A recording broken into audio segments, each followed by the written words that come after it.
மொத்தம் ஓதி யாகங்கள் நித்தம் செய்து பூஜிக்கும் பக்தி அதிலும் உன்னை காணலாம். பசி என்று தன் முன் வந்து கையேந்தி கேட்கும் போது தன் உணவை தந்தால் கூட உன்னை காணலாம்.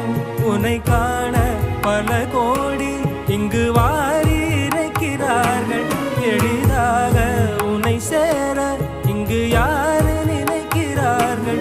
அலங்காரம் அதில் நீ இல்லை, அகங்கார மனதில் இல்லை. துளி கள்ளம் கபடம் கலந்திடாத அன்பில் இருக்கிறாய்.